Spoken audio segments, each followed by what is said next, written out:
Hello दोस्तों, welcome back to my YouTube channel. दोस्तों आज हम लोग देखेंगे कंडीशनल रेंडरिंग।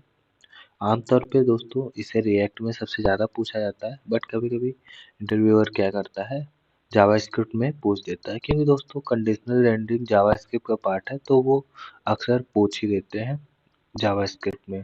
दोस्तों इससे पहले अगर आपने फंक्शन वाला या वेरिएबल वाला वीडियो नहीं देखा तो प्लेलिस्ट में ज़रूर चेकआउट करिएगा एंड देन उसके बाद इसे देखिएगा। तो कंडीशनल रेंडरिंग में सबसे पहले हमारा है इफ एंड एल्स।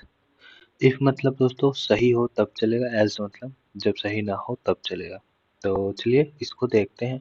मैं इसे काफ़ी डिटेल में बताऊंगा, और फिर भी अगर कोई भी डाउट रहता है तो आप कमेंट बॉक्स खुला है, भर भर के कमेंट करिए, मैं जवाब देने की कोशिश करूंगा।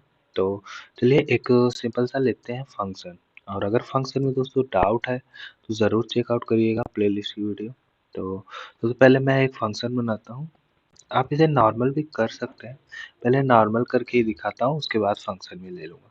तो मान लीजिए एक कोई कंडीशन है, इफ़ अगर एक कंडीशन है एंड क्या कंडीशन है कि टू अगर ग्रेटर होगा वन से, तो ये ऑब्वियस है दोस्तों, टू ग्रेटर ही है वन से।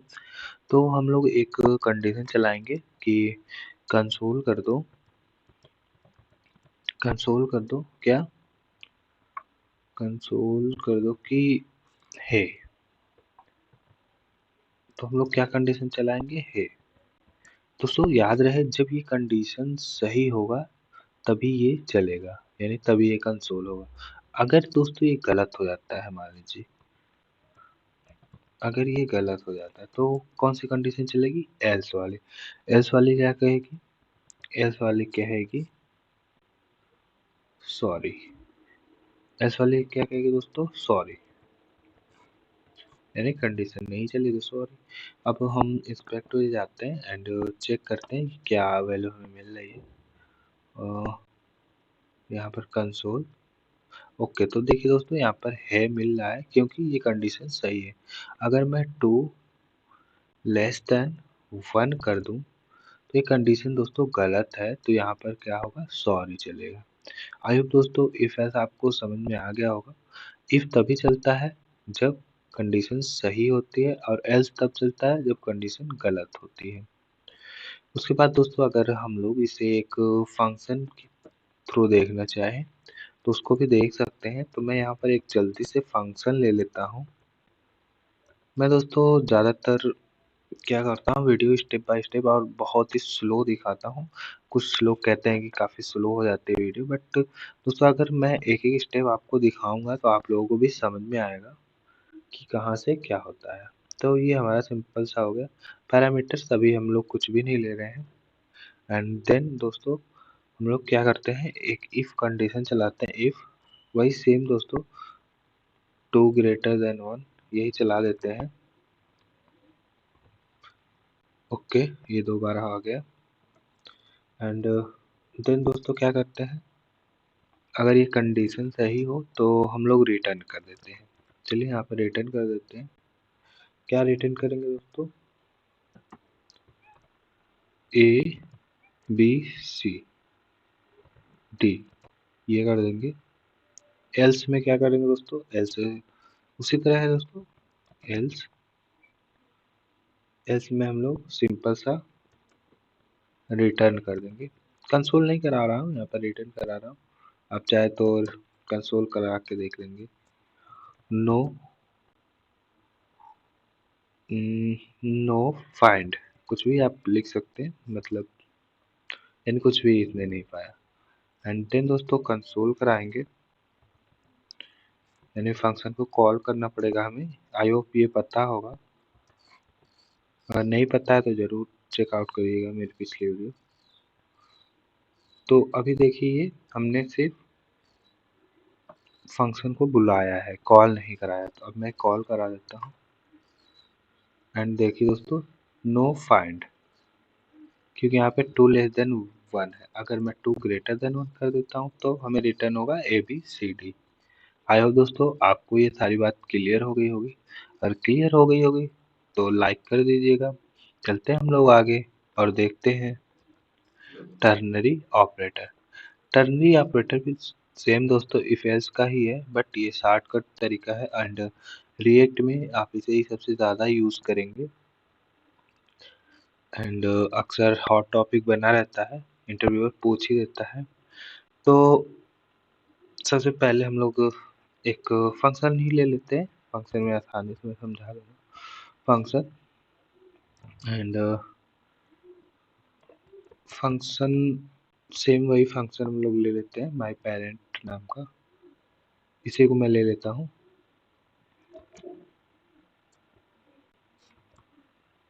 ओके, सब उल्टा सीधा हो जा रहा है, कभी भी होता रहता है दोस्तों, कोई बात नहीं। चलिए इसको हम लोग कमेंट आउट करते हैं एंड देन इतना तो आपको समझ में आ ही रहा होगा, ये हमारा सिंपल सा एक फंक्शन है एंड अब टर्नरी ऑपरेटर इसमें हम लोग समझेंगे। तो यहाँ पर सिंपल सा हम लोग रिटर्न करेंगे। क्या रिटर्न करेंगे दोस्तों, यहाँ पर क्या था कि टू ग्रेटर देन वन हो, टू ग्रेटर देन वन हो तब हमारा रिटर्न क्या हो, ए बी सी डी। तो यही कंडीशन सेम ही यहाँ पर लगाएंगे कि अगर टू ग्रेटर देन वन हो तो फिर यहाँ पर ये दोस्तों इफ वाली कंडीशन चल रही, तो यहाँ पर लगा देंगे क्वेश्चन मार्क। ओके, एंड क्या हमें रिटर्न करना था तब, अगर सही होता था तो A B C D. Okay, और अगर गलत होता था तब हम क्या करते थे, कोलन लगाएंगे, यानी ये एल्स वाली कंडीशन है, हमने कोलन लगा दिया, और गलत होगा तो हमारा नो, यानी कुछ भी नहीं मिला तो नो। तो अब देखिए यहाँ पर ए बी सी डी आ गया है, अगर मैं टू ग्रेटर देन वन करता हूँ तो यहाँ पर नो। तो दोस्तों आई होप आपको समझ में आ गया, ये हमारा सिंपल सा इफ वाला कंडीशन होता है, और अगर ये ट्रू होता है तो हमारा सिंपल सा ये स्टेटमेंट जो है, जो फर्स्ट स्टेटमेंट है वो प्रिंट करता है, अगर फॉल्स होता है तो सेकेंड स्टेटमेंट प्रिंट करता है। सबसे पहले दोस्तों याद रहे कंडीशन रहेगा, फिर क्वेश्चन मार्क, फिर क्या हमें प्रिंट कराना है या कंसोल कराना है वो, और अगर गलत हो तब क्या कराना है वो। आई होप दोस्तों टर्नरी ऑपरेटर आपको समझ में आ गया होगा।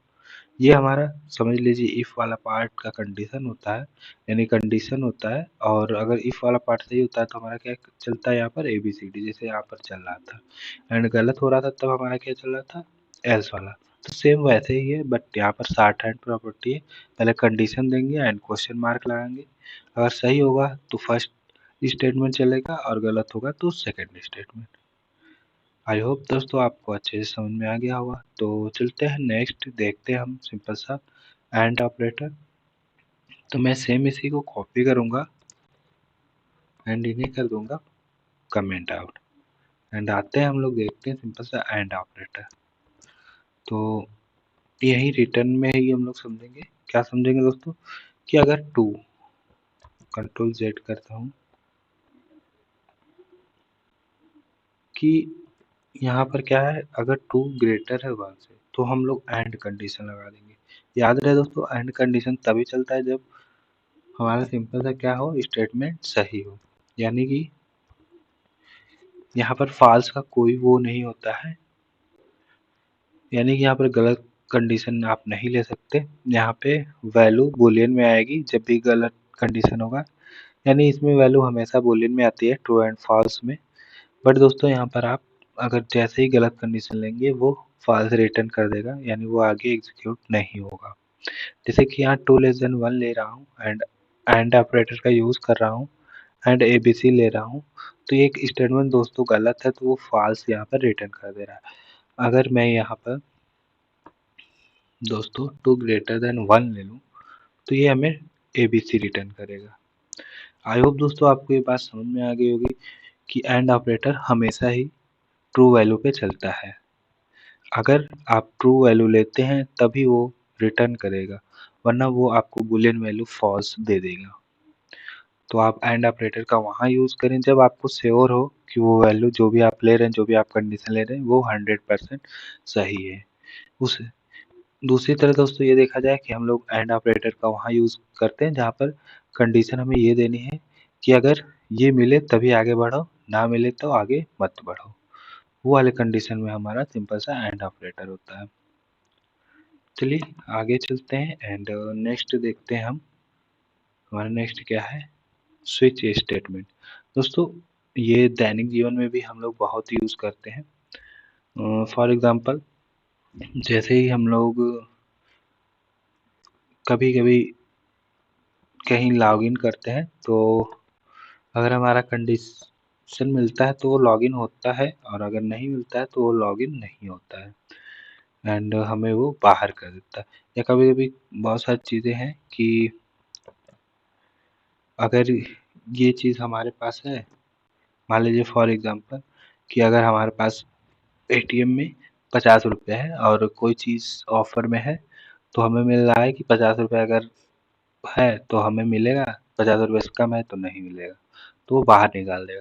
या मान लीजिए कोई ऐसा स्टेटमेंट है कि वो 100 रुपये पे है, तो वो चेक करेगा, आके देखेगा कि आपके पास 100 रुपये है, नहीं है, तो वो उसे वहाँ से आपको बाहर निकाल देगा, यानी वो आप एग्जीक्यूट नहीं कर सकते, वो चीज़ आप खरीद नहीं सकते। उसी तरह हमारा स्विच स्टेटमेंट होता है, वो एक एक वैल्यू को चेक करता है एंड जहाँ पर आपको जो ज़रूरत है वो देता है और उसके बाद आपको बाहर निकाल देता है। तो मैं यहाँ पर पहले एक कॉस्ट लेता हूँ, कॉस्ट में एक वैल्यू लेता हूँ, वैल्यू इक्वल टू 2। तो दोस्तों अब यहाँ पर देखिएगा, अगर जहाँ पर भी हमारी ये वैल्यू 2 मिलेगी वो कंडीशन प्रिंट करेगा और हमें बाहर निकाल देगा। एंड स्विच करेंगे दोस्तों, स्विच में हम लोग सिंपल सा कंडीशन देते हैं, कंडीशन में क्या है, हमारा वैल्यू है, ओके। एंड देन हम लोग क्या करेंगे दोस्तों, सिंपल सा केस लगाएंगे, यहाँ पर केस वाइज चेक करेंगे। केस 1 हमारा क्या है, केस 1 अगर ये वैल्यू मिलती है 2 तो हमें क्या कर दो, रिटर्न कर दो, रिटर्न कर दो क्या, यस। और केस 2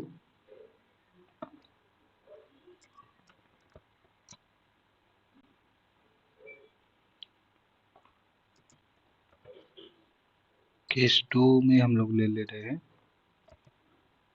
नो, यानी नहीं मिला।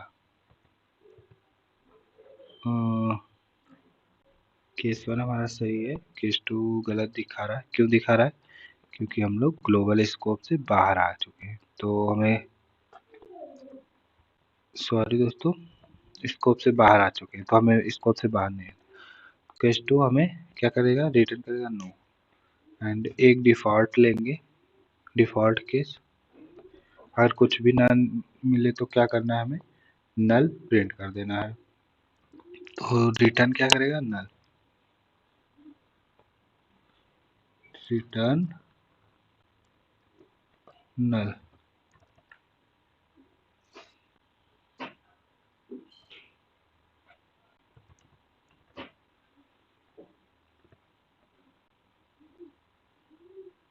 ओके दोस्तों, ये नहीं रहेगा हमारा, ओके।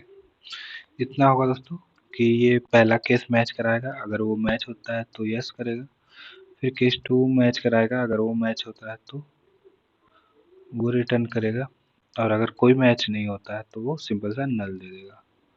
तो हम लोग सिंपल सा यहाँ फंक्शन को बुलाते हैं, तो यहाँ पर कंसोल लॉग करेंगे